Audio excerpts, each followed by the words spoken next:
Oh my god, hasil sidang dari Koko RO dan SW, the worst nightmare yang aku tidak ekspektasi bakal benar-benar terjadi, dan terjadilah ternyata.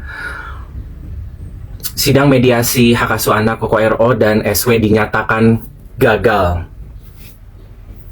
Gagal betul guys, karena ini paling aku takutin. Sidang hak asuh anak itu tidak berbulan-bulan, tahun-tahun seperti kasus persidangan umum, kasus masyarakat, atau kasus kriminal.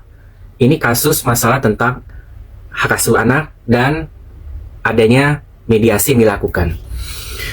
30 hari sudah proses sidang tersebut, ketok palu, gagal. Akhirnya sekarang mau nggak mau harus buka perkara, yaitu ke chapter yang baru.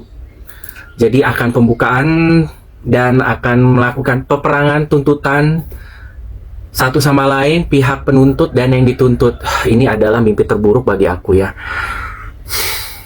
Tidak tahu penyebabnya apa, yang pasti di sini juga kita sebagai netizen juga ada turut andil yang cukup besar. Makanya di sini aku sangat benci sekali ya ketika banyak pendukung yang tidak korporatif memunculkan, melahirkan, menciptakan berita-berita fiktif, hoax, bohong, AI, edit, ya pencemaran nama baik yang tidak pernah ada beritanya. Kalian namanya membuat plot twist, cerita bohong, ya penghasutan yang tidak bertanggung jawab, peperangan yang tidak baik, tidak logik, sehingga ini juga mungkin berpengaruh. Dari hukum mediator juga tidak menutup kemungkinan dia mencari semua data-data pelengkap melalui sosial media. Tolonglah sebagai pendukung Koko RO dan SW, kalian tolong bertanggung jawab serealistis mungkin dalam pro dan kontranya. Akibatnya apa? Sekarang begini kan yang terjadi. Dan akhirnya sekarang mau nggak mau, sekarang bukan hak asuh anak, pengauditan keuangan itu sudah dipastikan akan dibuka.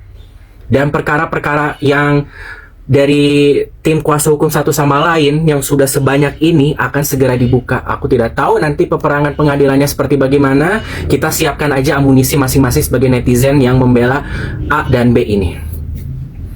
Shock, tapi nggak shock juga karena sebenarnya sudah punya pemikiran gitu, sudah punya prediksi sebenarnya Dokcin, tapi aku tidak ekspektasi itu akan terjadi.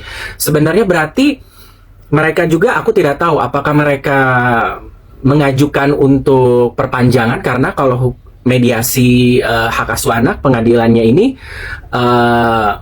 itu kita bisa request untuk extend another 30 days dengan persetujuan-persetujuan yang sudah disetujui termasuk sama hakim mediator. Tapi ternyata memutuskan untuk menggagalkan di hari capacity 30 hari itu. Berarti tidak ada negosiasi yang terjadi, mereka memilih untuk membuka perkara. Jadi sekarang peperangannya bukan hak asuh anak aja guys, tapi sudah masalah tuntut menuntut masalah masing-masing. Dari hak asuh anak ke masalah perkara keuangan, masalah tentang tabir kenyataan-kenyataan yang aku tidak tahu seperti apa, tapi kita terus support. Yang kalian ingin support silahkan, mau kubu A atau B, tapi tolong be smart ya, khususnya untuk buzzer, fans-fans yang baru lahir kemarin atau fans yang main narasi seenak dewek. Walaupun kita seperjuangan membela yang sama, tapi tolong jangan bikin kita jadi ribet, karena nggak semua dari kita bisa mengkondusifkan semua fans juga yang sejalan dengan pembelaan kita terhadap siapa yang kita bela. Jadi tolong jangan mengangkat berita yang reverse, yang membalikan, atau sebenarnya tidak ada. Be smart aja membuat konten, karena kita juga diperhatikan sama orang-orang pengadilan tersebut.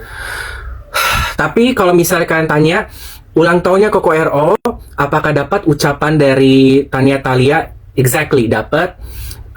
Berbeda hari, Tania duluan kata Koko RO dan Thalia di hari yang berikutnya. Nggak tahu lewat media seperti apa, yang tapi yang jelas sih aku rasa lewat komunikasi pribadi ya, kayak Wawa. At least dari sisi itu Dokcin glad bahwa pengucapan itu akhirnya dapat gitu, dan beneran tidak seperti yang kita asumsikan bahwa tidak ada ucapan dari anak-anaknya Koko RO, tapi dapat.